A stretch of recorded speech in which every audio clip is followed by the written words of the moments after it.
Welcome to Fairy Frumpled.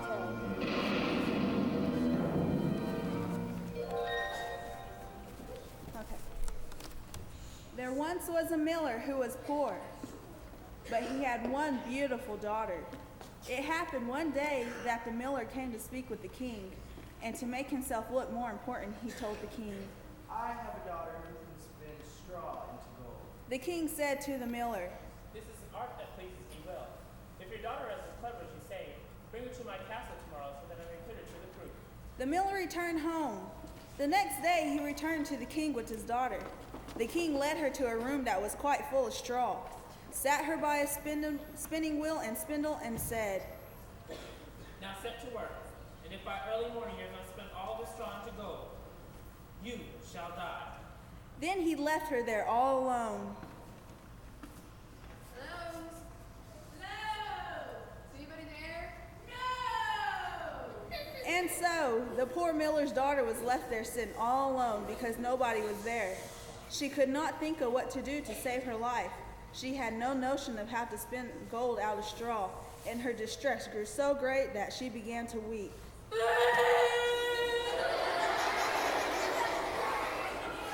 Then all at once, in came a comical little man who said,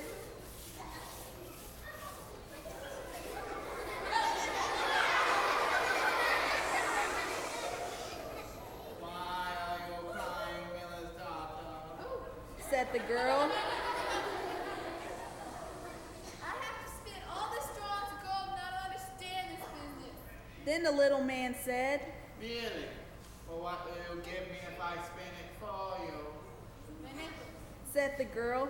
The little man took the necklace. Then he stood at the wheel, and with 3 spins, he had spun all the straw into gold. When he finished, he disappeared. Bye, little man. And the, and the little girl went to sleep.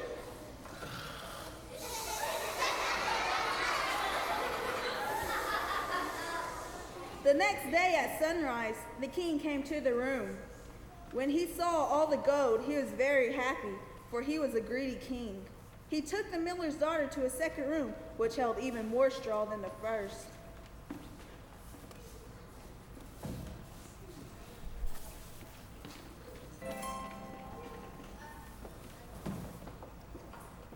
If you value your life, you will spin all this straw into gold in one night. The king left. The girl did not know what to do, and so she began to cry.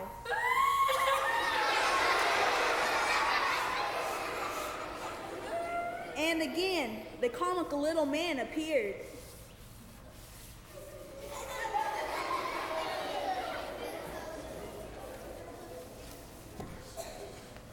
Ta-da!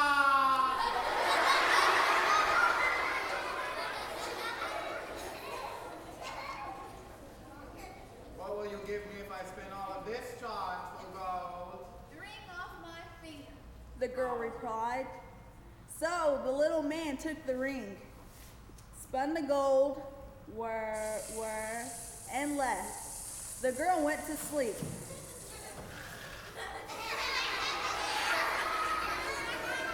The next morning, the king came to her. He was very, very happy and very, very pleased. But unfortunately, he was still very, very greedy. Very, very well done, my dear. Come with me.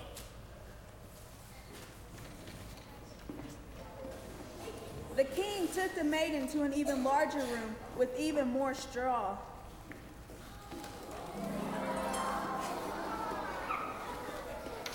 And he said, This too must be spun in one night, and if you accomplish it, you will be my wife and the queen of my heart. Queen of Hearts, off with your head. What? I'm sorry. Again, the king left the room, and again the girl cried.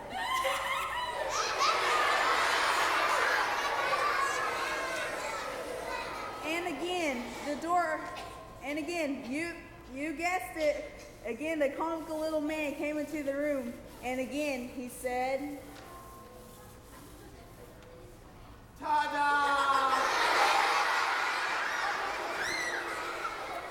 Again,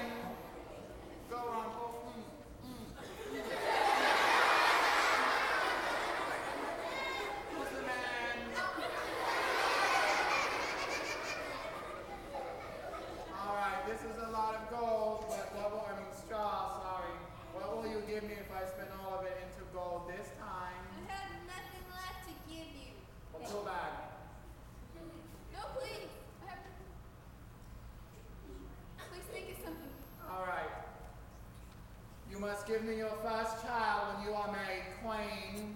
The comical little man said. The girl did not know whether that would ever happen, but she did not know what else to do, so she said, No. "That's not it." Yeah. And so again, the little man spun the straw into gold. Whir, whir, whir. Then the comical little man left. Wait, this is a lot of straw, more spinning. All right, now it's ready. Now the comical little man left. Bye. And the girl went to sleep.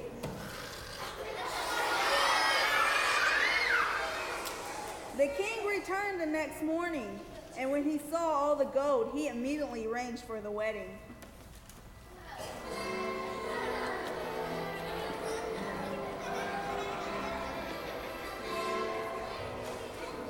And so they were married, and the pretty miller's daughter, that is the pretty daughter of the miller, not the daughter of the pretty miller.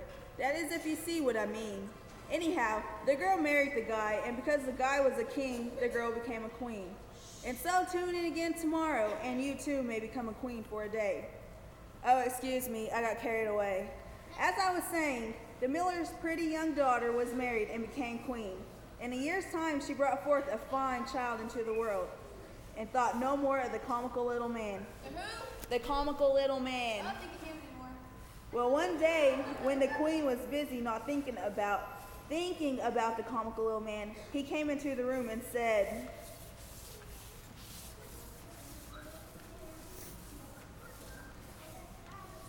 Ta-da for the third time.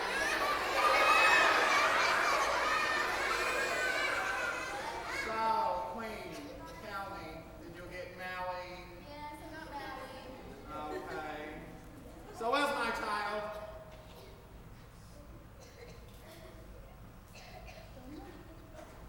the queen was terrified. She thought for a second or two, or maybe 3, and then she said, I will give you all the riches in my kingdom, a year's supply of bubblegum, and a plasma screen TV if you let me keep my child. but the comical little man said, Maybe if you give me 2 plasma screen TVs. And a new PSP. And instead of the bubblegum, chicken nuggets. You know what? Never mind. I'd rather have a child more than any number of chicken nuggets in the whole world. the queen began to weep because she only had 1 plasma TV. Then the comical little man said, All right, that's enough.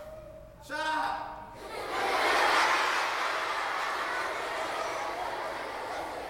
I'm tired of you crying all the time.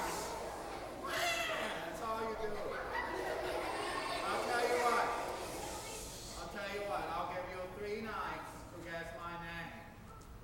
If you can guess my name, then you can keep your child. But if you can't, then the child is mine. So the comical little man went away, and the queen spent the whole night thinking the names. She sent the messenger out into the kingdom. Go out to the kingdom and bring me a list of all the names of the common town folk. The next day, when the comical little man returned, she tried all the names she could think of. Do you know my name yet? Is your name Balthazar? No. Malchior? No. Irving? No. The comical little man went away again, and again the queen spent the whole night thinking the names. The next day came, and with it came the little man.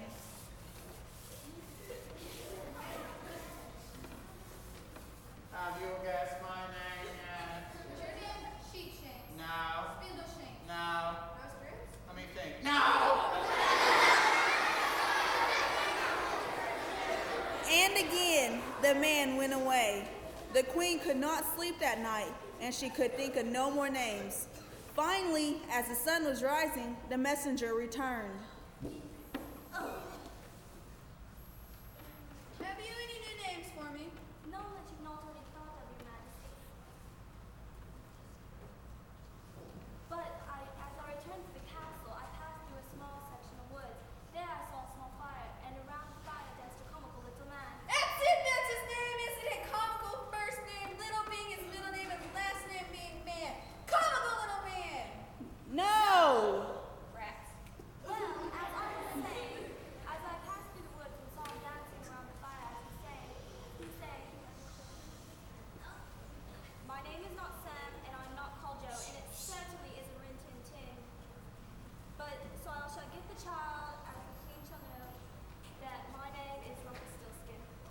The queen was overjoyed. When Rumpelstiltskin... Don't say my name. Oh, sorry. When the comical little man came that day, he said,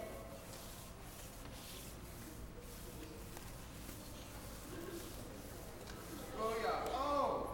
Have you guessed my name yet? Is your name Jake? No. Is your name Michael? No. I can think of no other name except Rumpelstiltskin! Who told you? She told you, didn't she, that bloody monkey? That lousy African booty scratcher. She ruins it every time for me, and I never get the baby. the little man jumped up and down so hard that he fell through the floor and was never seen again. Then...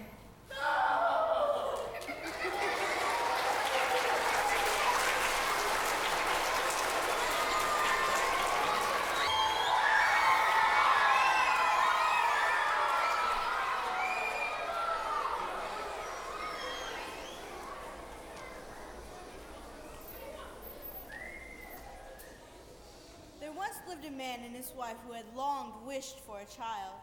Finally, their dreams came true.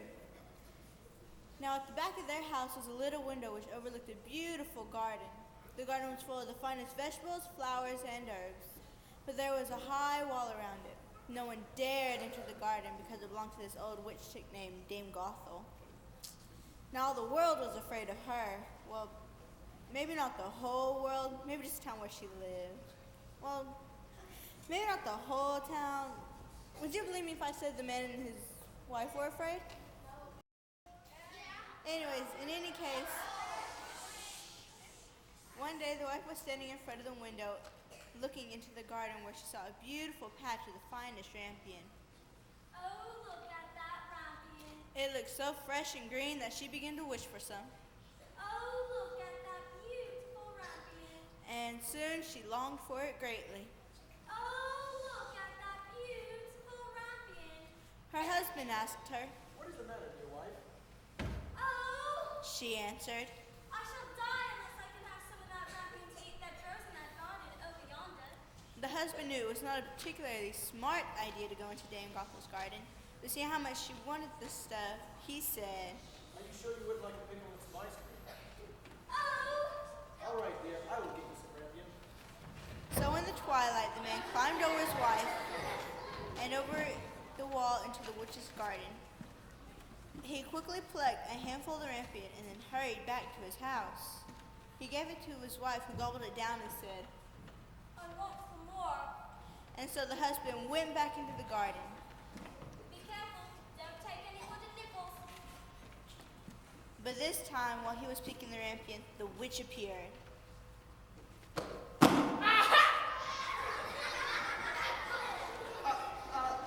Speak up! Look, I know that you have been off on my dream. But cut out the blabbering and tell me why you're here stealing my green box. Oh, please be merciful. I've only done it out of all necessity. My wife saw your rampion from our window and longed for it so much that I fear she would die if I had not done so before. And you see, all the stores were closed You're then. so cute when you're scared. Huh? Look, all right, Hardy. If all is as you say, you can have as much rampion as you like. Oh, thank you. On one condition. The child that comes into this world must be given to me. We can't go on meeting. Now where was it? Ah, yes. All will go well with the child, and I shall care for it like a mother. On the spur of the moment, because he didn't know what else to say, because he was scared stiff, and mostly because he had a very limited vocabulary, he said, Yes? the witch let him go. Go! He's so cute! In time, the baby was born, and the witch claimed it and named it Rapunzel, which is the same as rampion, which is the same as green glow. Now, Rapunzel was the most beautiful child in the whole world. Well, maybe not the whole world, maybe just in the town where she lived. Well, Maybe not. Anyways, she was cute. When Rapunzel was 12 years old, the witch shut her up in the tower in the midst of the woods. Get in the tower. Come on, in the tower. It had neither steps nor doors, only a small window above. When the witch wanted to be let in, she would stand below the window and cry. Not that kind of cry. Let me rephrase that. When the witch wanted to be let in, she would stand below the window and shout. Rapunzel, Rapunzel, let down your hair. You see, Rapunzel had the most beautiful hair in the whole world. Well, maybe not the whole. Actually, it was kind of long and stringy and dirty. Give me your real hair. But great for climbing. In any case, when Rapunzel heard the witch's voice, she would let down her hair and the witch would climb up. Give me your real hair.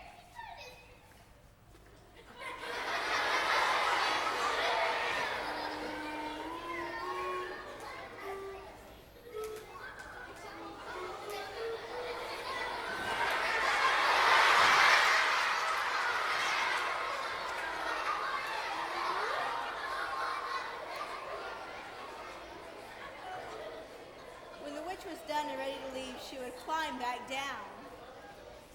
You're kidding, right? No, it's right here. This one right here in the storybook. I have to climb back down there. Yeah.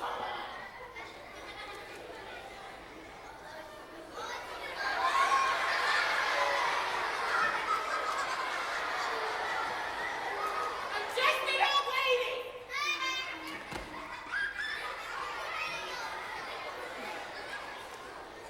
This went on for several years until one day a prince ambled along. Amble.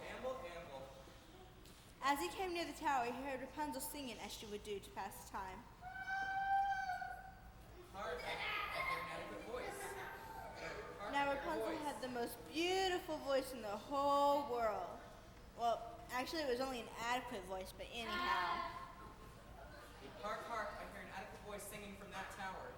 The prince heard a noise. Hark, I hear an adequate voice. It was the witch coming to visit the beautiful, that is, the cute Rapunzel. The prince hid behind a nearby tree and watched as the witch called out. Rapunzel, Rapunzel, let down your hair. Real one this time. And the prince watched, and he saw how Rapunzel let down the long tresses and how the witch climbed up. He thought to himself,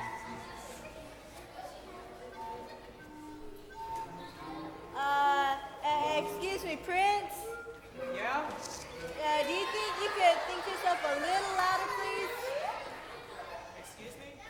I said, do you think you could think to yourself a little louder, please? We're kind of having trouble hearing you. Oh, sure. Thanks. I was just thinking, since that's a tower, I can climb up there and seek my fortune. And so after the witch climbed back down and left,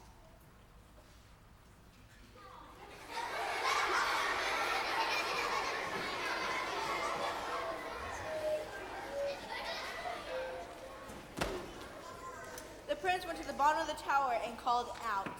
Out! Huh?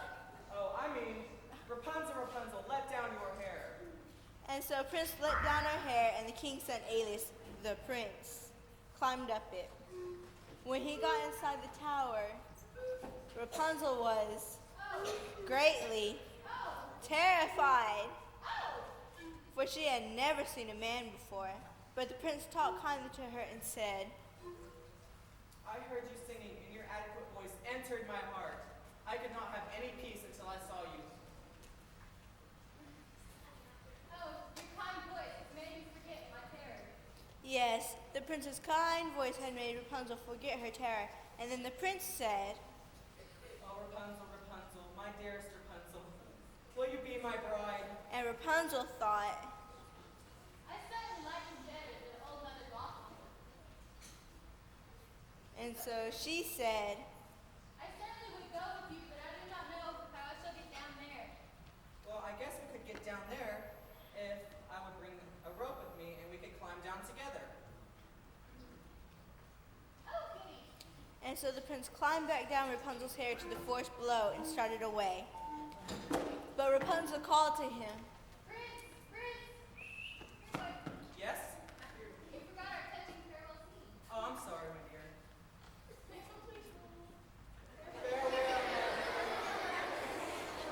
The prince left, and the next day the witch returned.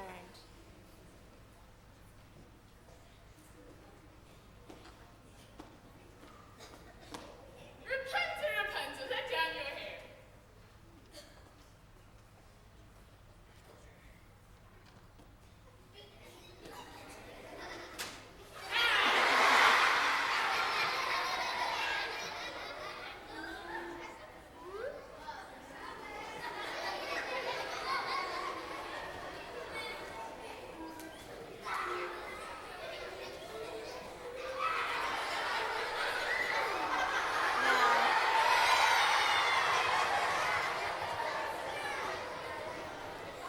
Now, Dame Gothel never would have known the prince had come over if Dum Dum hadn't said, Oh, Mother Gothel, how is it that you climb up here so slowly, and the king's son, alias the prince, is with me in a moment? Oh, wicked, wicked, wicked, wicked, naughty, evil, bad child. the witch cried wickedly, I thought I had shielded you from the world, but you have betrayed me. to which Rapunzel said. Sorry, Chief. Anger seized the witch, and the witch seized Rapunzel and cut off her her stringy hair, and she banished Rapunzel to a deserted part of the forest. Get out of here. Ow, don't you hit me.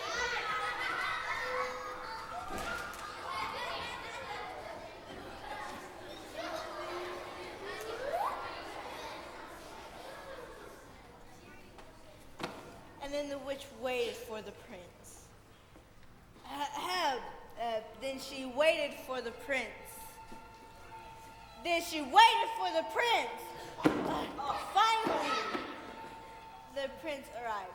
He crossed to the bottom of the tower and called. Rapunzel, Rapunzel, let down your hair. The witch lowered Rapunzel's hair, and the prince climbed up.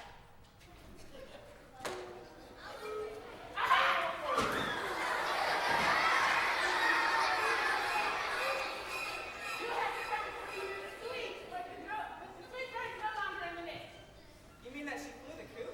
Yes, your dearest Rapunzel lost here forever, and you shall never see her again.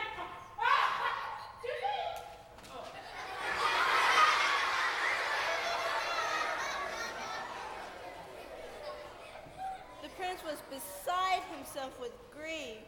Well, he wasn't really beside himself, as that is really hard to do anyways. He was pretty sad. So he leaped from the tower and fell into a thorn bush. He escaped with his life, but the thorn bush which he fell out put out his eyes. He wandered blind through the forest for many days, until he stumbled on the hut where Rapunzel was hidden. He was clumsy and... Hark, I hear some adequate crying.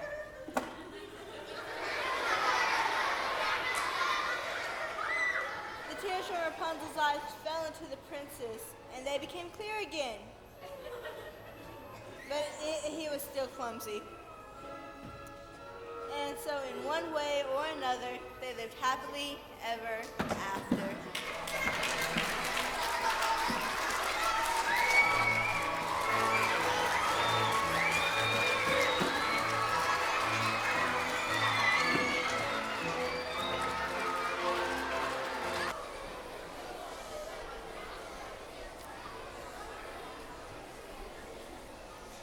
Once upon a time, there was a young maiden who was loved by all who knew her.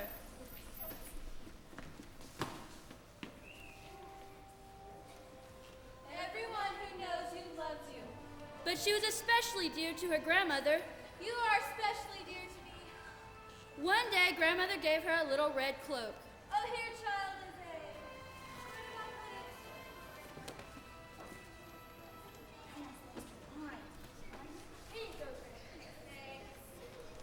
Here, child, especially dear to me, is a cloak that I made for you. Be sure to stay away from wolves. And the little girl said, I like it so much, so I'll never wear anything else.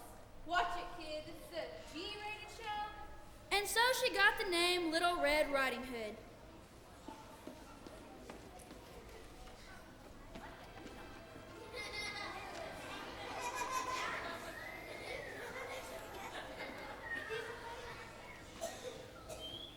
One day, Red's mother said to her, Red, take this basket of cake and wine to your grandmother. You remember her. She's the one whom you are especially dear to. She's weak and ill. These things will do her good. Red's mother continued, Go quickly now before it gets hot. Don't loiter by the way, nor run, or you will fall and break the bottle and get all sticky. Yuck! Red's mother had a lot to say, so she continued.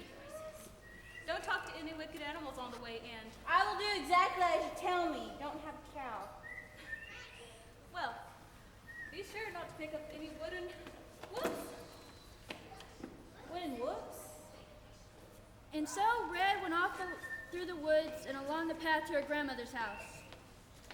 Oh, look! A whoops! Dang, it's wooden. When she got to the woods, she met the woods' worst wicked animal and all-around bad guy, the wolf.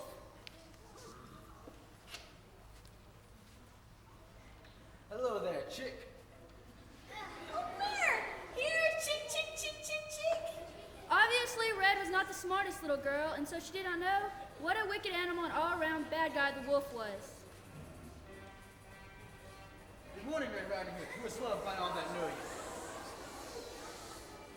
Said the wolf. Good morning, Wolf. She answered. Whither away so early? What? Said Red. I mean, how can you be up so early bopping through the woods, baby? Why didn't you say that in the first place? Duh, fire truck. Red said. I'm going to meet Grandmama's house. Far out, like. Really far out. Oh, no. She doesn't live that far from here. Loser.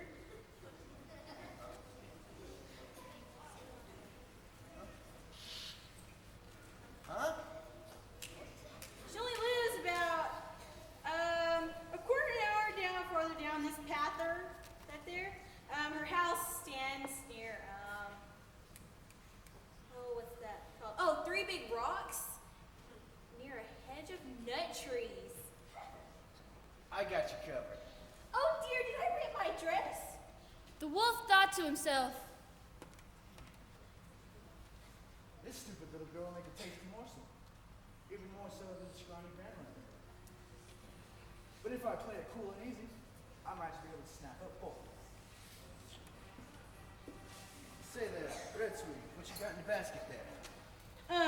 Some vine and cake for me, Granny. She is sick and I'm taking these good things to her. They will make her feel better. But Red, baby, you don't have any pretty flowers to brighten up your granny's room. That is quite perceptive of you. You bet you're sweet, baby. Said the wolf. So, why don't you go pick some for her? Well, there's a whole patch of them right there along the trail. But my mama said that... Don't worry. It's early. We'll have plenty of time. And so Little Red went off along the path to pick flowers. Cool, man. Real cool. It is a bit chilly. I'm glad I wore my cloak. Meanwhile, the wolf hurried off to Granny's house. He knocked at the door. Who's there? It's me. ESP who? The especially dinner Red Riding Hood with wine, cake, and goodies. Open the door. Called out the old woman. I am too weak to get up. So the wolf opened the door and entered. My goodness, Greg, you look worse than I feel. Now the wolf had not come here to be insulted, so he quickly grabbed up Granny. She was so sick she couldn't put up much of a struggle. And as soon as the wolf had Granny all tied up and stashed behind the bed, then the wolf put on Granny's nightcap on his old wicked head and jumped to the bed. Just then, Red Riding Hood came up the path to Granny's house. Finding the door open, she entered.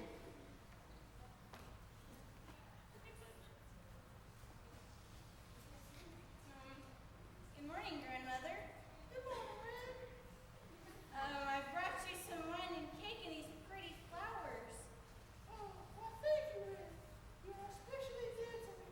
Come closer.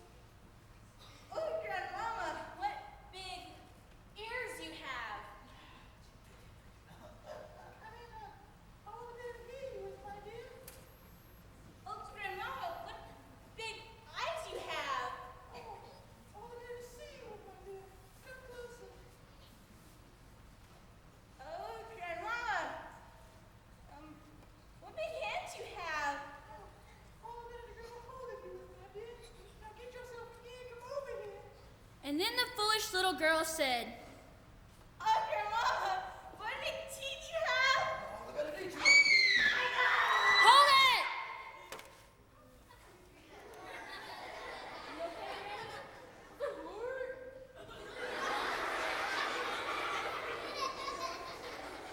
As you know from reading books and watching television, every story that has a heroine in distress has a hero to save her.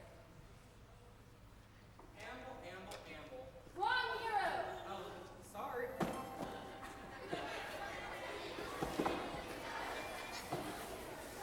I'll save her. No, you just want the kid. I want the baby. No.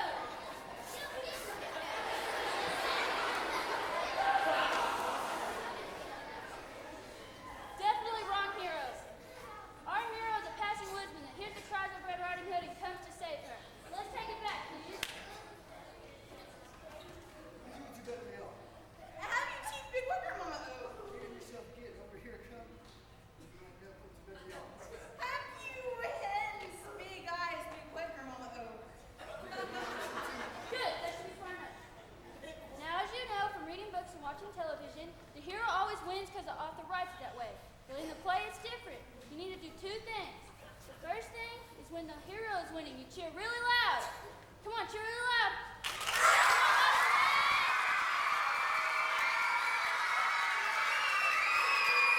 Okay, the second thing you do is when the wolf is winning, you say boo really loud.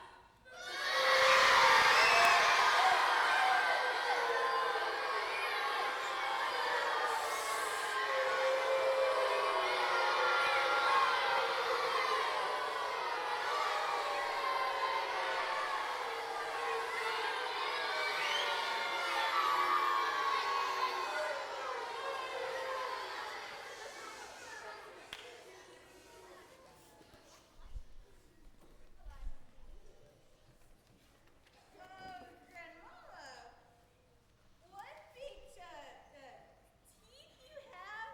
All the better to meet you. Bring that there. Boo!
They were all very, very happy, except for the wolf, of course, and Little Red said, I'll never wander off the path. I will never talk to any wicked animals.